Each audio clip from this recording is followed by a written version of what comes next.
Electrocast. Raise the rudders! Raise the sails! Raise the sails! Captain, an unidentified ship is approaching. Over. Roger.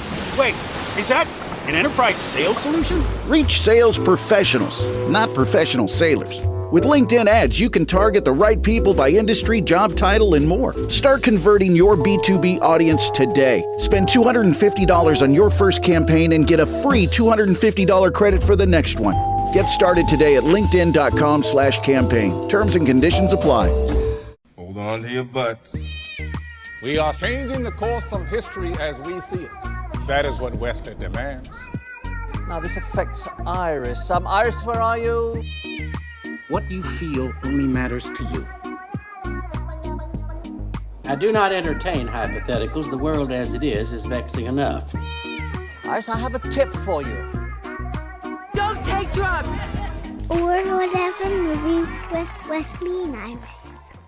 What up and welcome to Or Whatever Movies. I'm your co-host Iris and I'm here with my older brother Wesley. Today we're talking movie. Wesley. What? Wesley. How do you do it? A Neil Diamond Wesley? Not like that. Wesley. No, like a Minnesota, Wisconsin. Wesley. Iris. Oh, that's way easier.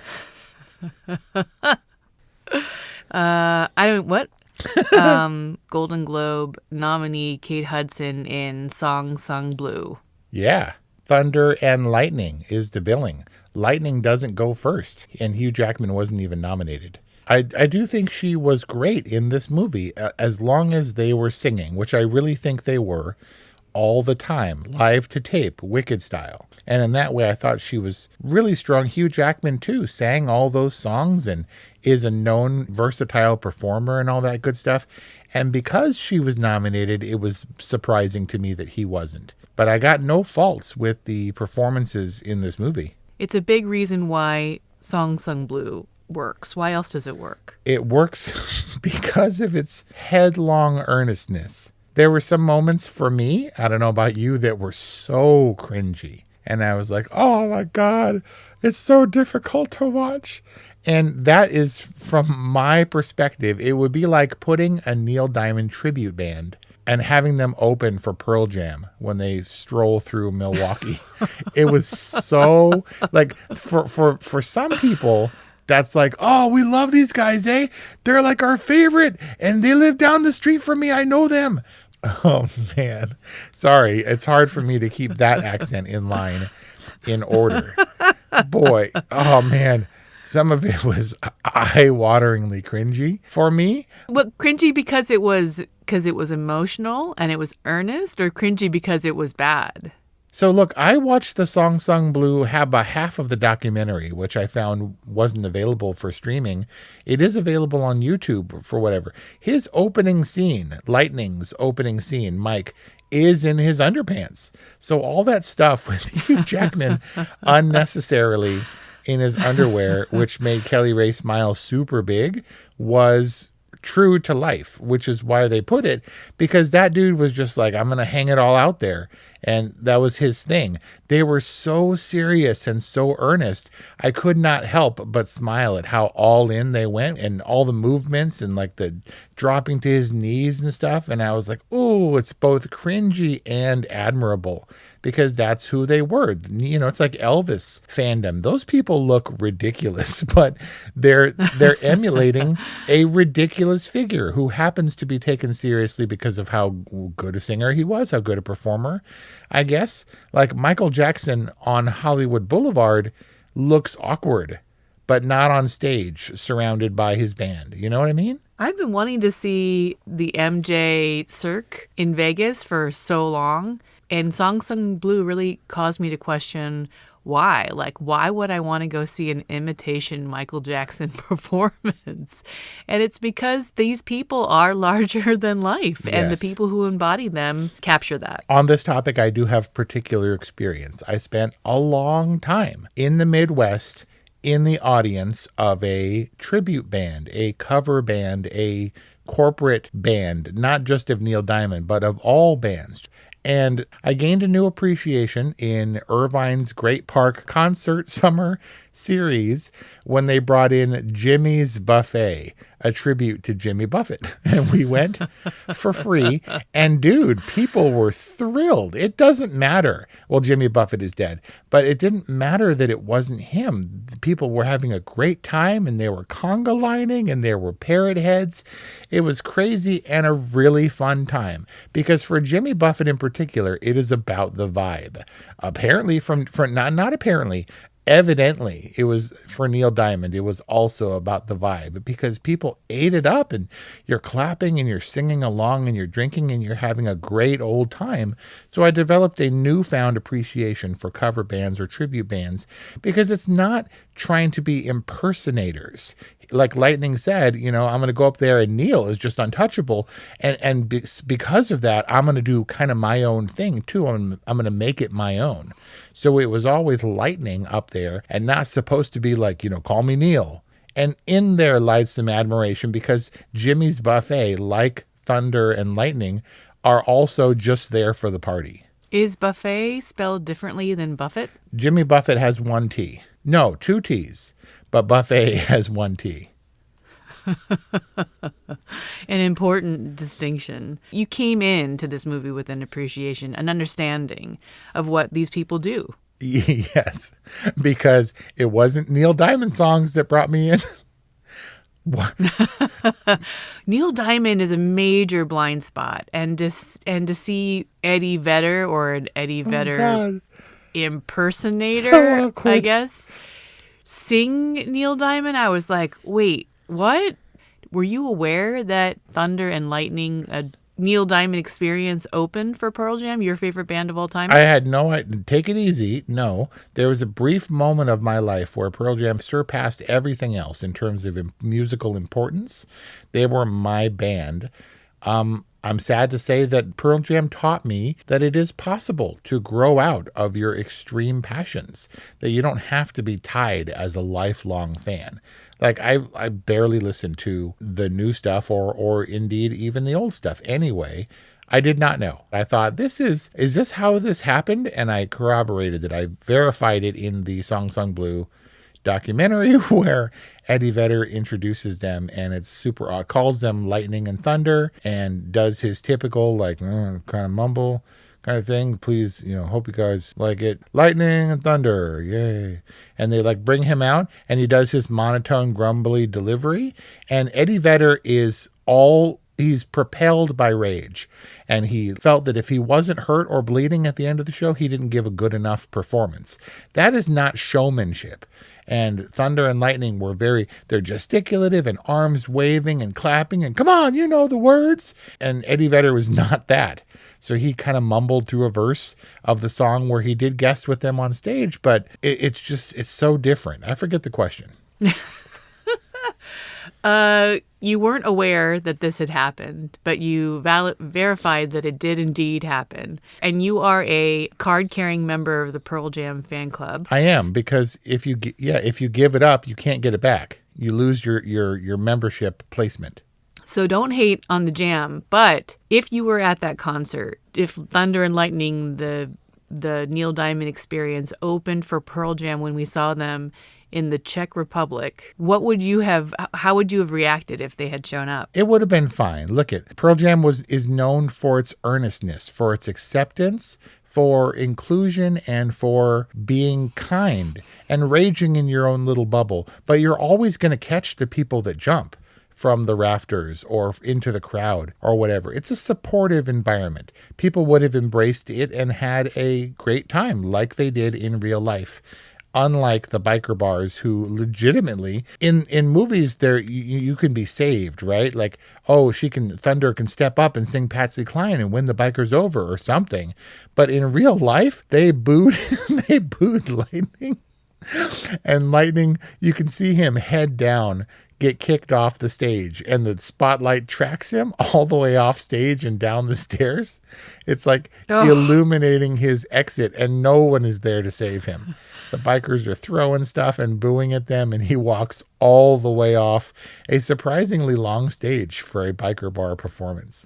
Oh, God. So you felt for him. So you had some sympathy for him. I had to, but on the other side, watching it with a detached curiosity. This word has come up a lot, earnestness.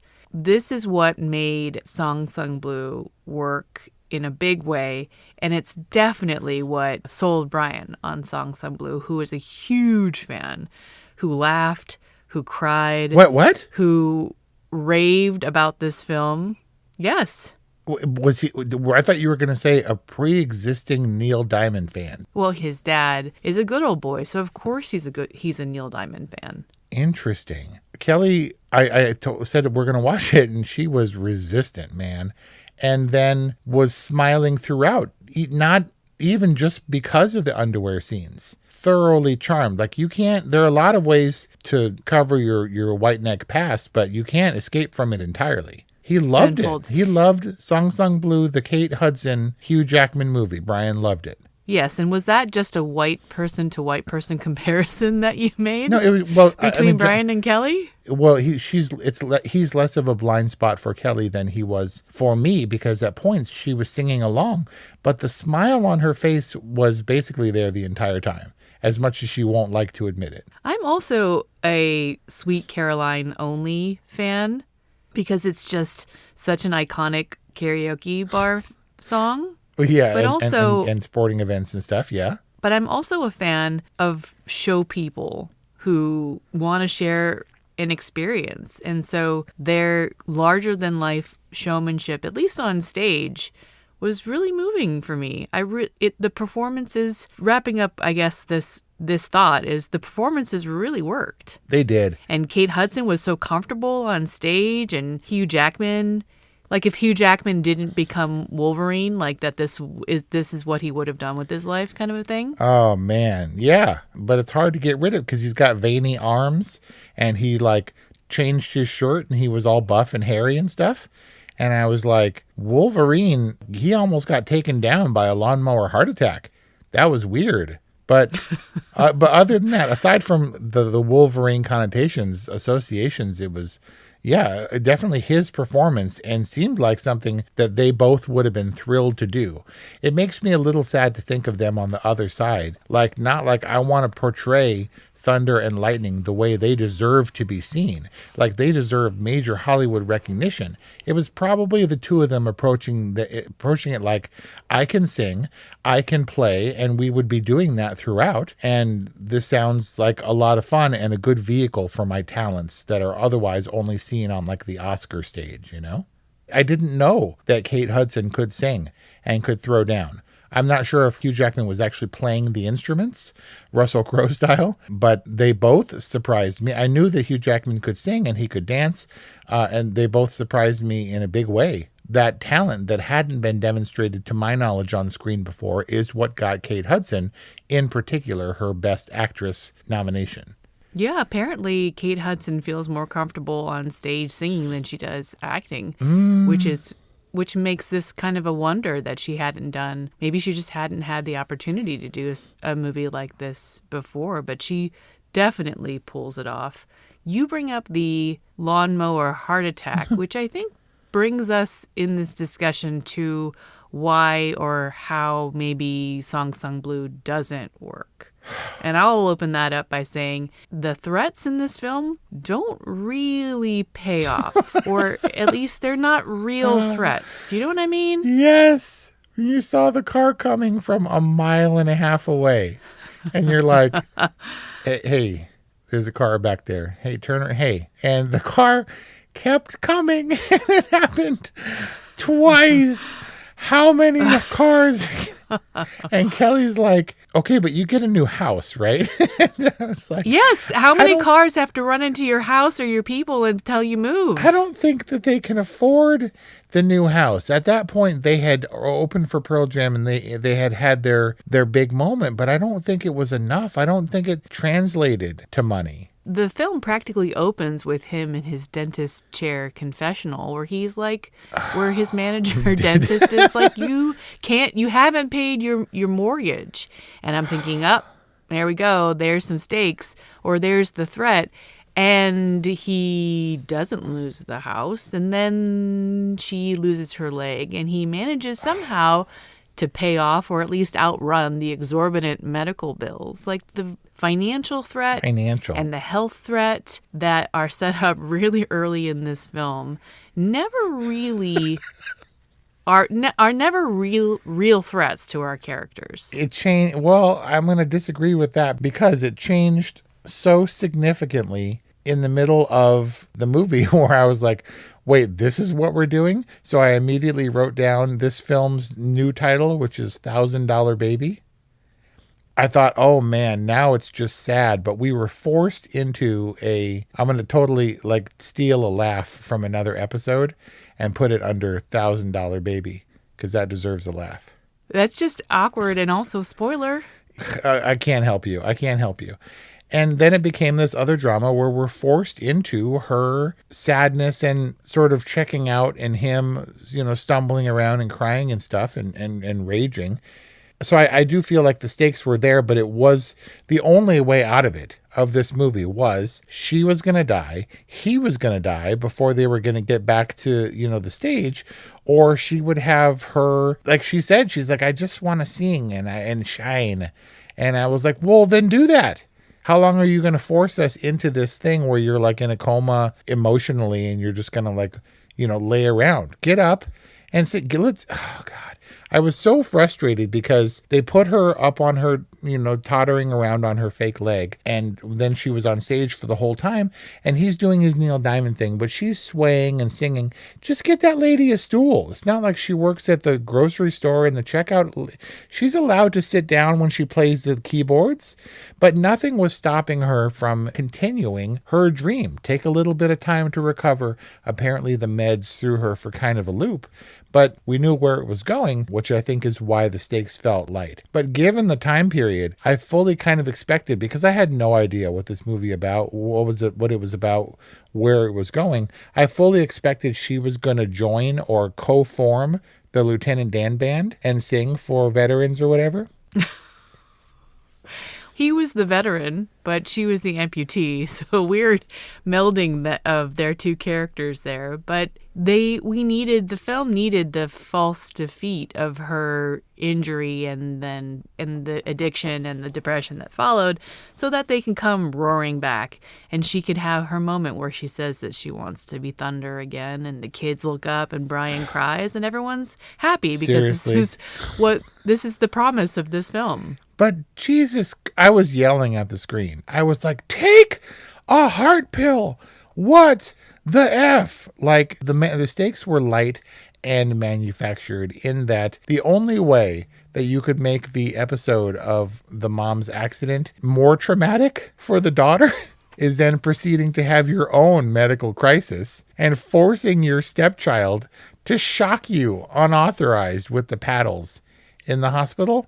That's when this movie kind of jumped the shark for me. He was in a hospital. What better place to have a heart attack? And Kelly theorized that maybe because if he was treated, then they would be accountable for even more hospital bills. But if you're dead, it doesn't matter. It was manufactured stakes for sure, and we knew where it was coming, so it was kind of stakes light. But that doesn't mean that it wasn't compelling, that Kelly Ray wasn't smiling during all the performances. It doesn't mean that he can't perform in a Thai restaurant and just give us that deep irony and that complicated emotional experience of performing in the Thai joint. Yeah.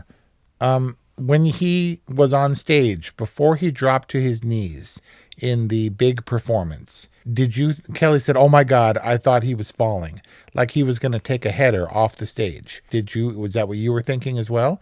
Were you just waiting the whole time? He bounced back from a lot of chest pain. Part of me thinks that was his cover up for what was indeed a potential medical emergency. Like he dropped to his knees and he was feeling the music, like Michael Jackson fake crying, so he can get a chance to catch his breath. Michael Jackson fake crying? There's so many episodes where Michael Jackson's stage thing would be just in the middle of a song like Earth Song or Heal the World or something.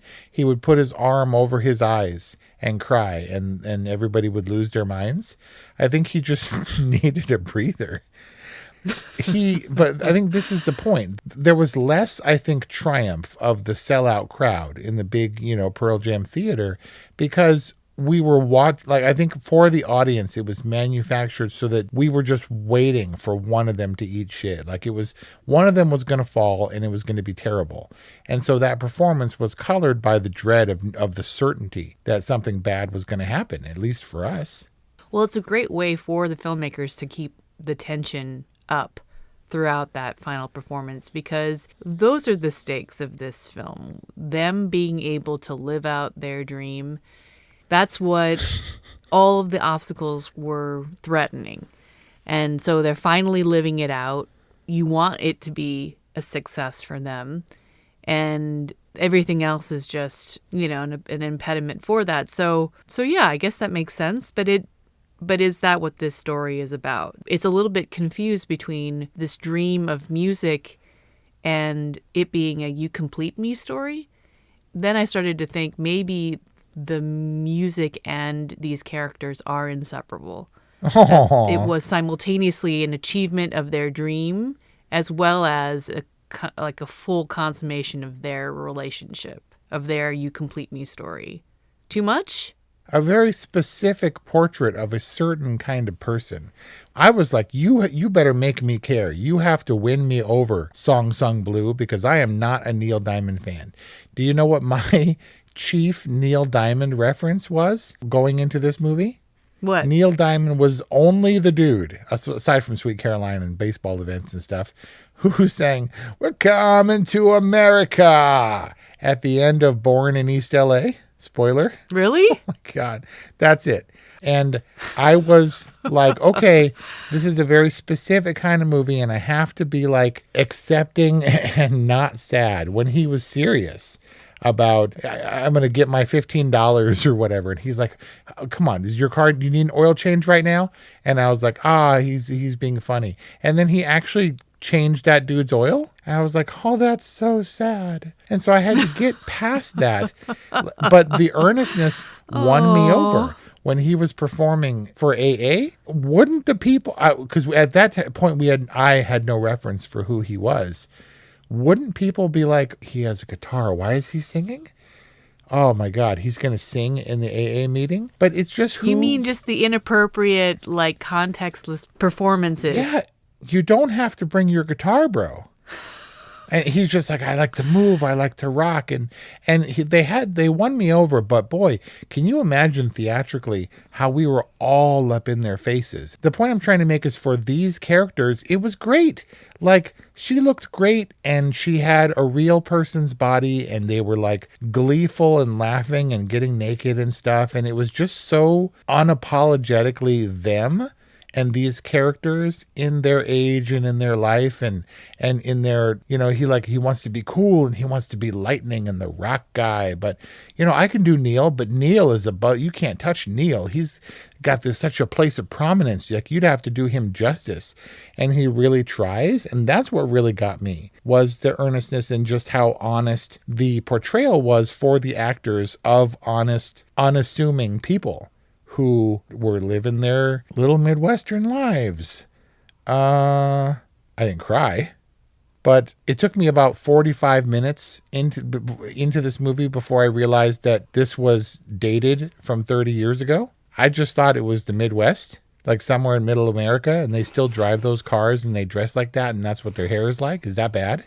Yeah, that's bad. You didn't realize this is a period film? No. You just thought that the Midwest is perpetually stuck in the 90s? Kinda. Not that they're stuck in the 90s, but just that they're a couple of decades behind in terms of what visually resonates as being contemporary to me. What dated this for you? Pearl Jam? It might have been. It was well before the calendar, which listed that date after the Pearl Jam gig at 96. I think that a litmus test for if you're a Pearl Jam fan is if you thought that actor looked like Eddie Vedder. He neither looked nor sounded. They got the height right. Hugh Jackman is like 6'2" or 6'3". He's a big guy. Eddie Vedder in real life is 5'7". So when he stands next to 6-foot Chris Cornell in real life, it's kind of funny. But he had the stance where he puts his foot up on the monitor, and has the too high socks and the Eddie Vedder boots.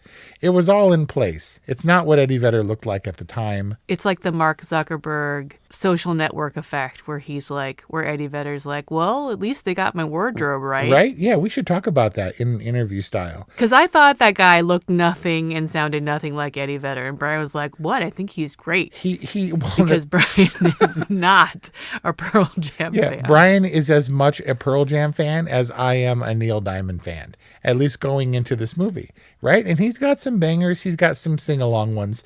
There was an eyebrow expression and a kind of like little butthole mouth face that actor made that was pretty spot on. And they got the wardrobe. But other than that, there was a moment where I was like, oh, there it is. Other than that, it was fine. It was whatever. But more than anything, I was pained by the fact that I'm so old. The people I know from the prime of my youth now have to be portrayed by actors who look like teenagers. That was tough. Wes, this is not about you. This is about Song Sung Blue. We discussed how it works. We discussed how maybe it doesn't work.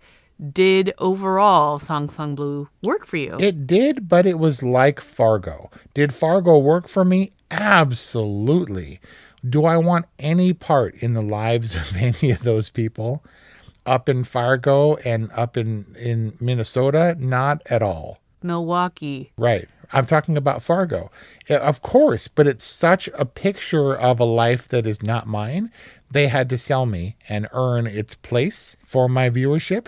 But at no point during Song Sung Blue was I bored. I was more active, yelling at the screen in frustration because, dude, who are you, mom? Take some medical advice, bro. Like, do the right thing because everything that happened to you, at least, was probably avoidable. Dude was in heckin' good shape. You can't help it if a car comes along and swipes your leg off. But he could have prevented what happened to him. That's the other thing about the financial threat. They also paid for the daughter's maternity medical bills and never kind of went under. But overall, it's because Song Sung Blue is based on a documentary. And documentaries must take you to a different world, show you something that you would never otherwise experience. Yeah, make you forget all that hurts you. Helps you understand their plan. Yeah. That's why it feels like it's this immersive thing because so much of it is real, or at least based on this couple's real life story, which was really special. This is a special film that I can tell that looks like on screen that the filmmakers, the director Craig Brewer, the actors Hugh Jackman and Kate Hudson really cared about. Like they really cared about making this film. Otherwise it wouldn't have gotten made. And so as this kind of indie, mid-size budget film about seemingly random people, I think this is a really important film. And I'm glad to see it getting some attention. That kind of special, emotionally resonant, as opposed to after school special. Yes. You weren't a little distracted when people kept showing up like this was an SNL Fargo parody? Like, were you like Jim Belushi? Michael Imperioli as Buddy Holly? What's happening? Ben Jabatuya as the dentist. Kelly Ray was like, isn't that the Indian guy? Look, I liked Song Sung Blue. It was a curiosity, like I said, in their earnestness that really compelled you. But I was more frustrated by the dumb choices that they made sometimes to be in it. Like I saw, and I was like, oh my God, he's dead. I saw it coming that he had 7 heart attacks in this movie, and it was inevitable. And it was more of an excuse to turn attention away from the fact that Neil Diamond simply refused to be a part of this movie. Neil, the least you could do is show up at Krispy Kreme or Foster's Freeze or whatever and or meet them at the end or show up, sing the credits song or something. Neil Diamond, not in the credits for the documentary, supposedly was a fan and contacted Hugh Jackman and stuff and talked and tapped his foot and cried and stuff. He's retired now. But his exclusion from this project was interesting to me. And I don't know that it would have legitimized it or made it cheesy to have him in the movie. It helped underscore his legendary mythic figure. Congratulations to the filmmakers of Song Sung Blue. This movie made for a great discussion, in my humble opinion, and best of luck. Or at least I will be rooting for you. And that's our discussion on Song Sung Blue, a movie from 2025, available. It was released on Christmas Day, right? Yep. And Song Sung Blue, the documentary, at one time was available in theaters. Now is streaming nowhere. Check it out on YouTube. 818-835-0473 or whatevermovies@gmail.com is how you get in touch with us. And thanks for listening. We'll see you next time.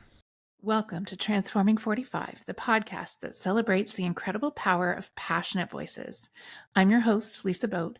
Join me in conversation with heart-led humans who share their deeply personal stories of transformation. Transforming 45 is here to uplift, connect, and remind you that it's never too late to write your next chapter. So get ready to be inspired, empowered, and transformed. Join me in this community where through powerful storytelling, we heal and reclaim our inherent magic. Electricast. Hey, I'm DC. I host a radio show on multiple genres. There's rock, there's metal, there is country, and I talk to the artists, and I take those interviews from the radio, and I put them into a podcast, which is called Behind the Rock with DC. Check it out, Behind the Rock with DC, a podcast that brings you a little bit closer to the bands, a little bit closer to the artists. Please subscribe to the podcast today. Electricast. Electricast.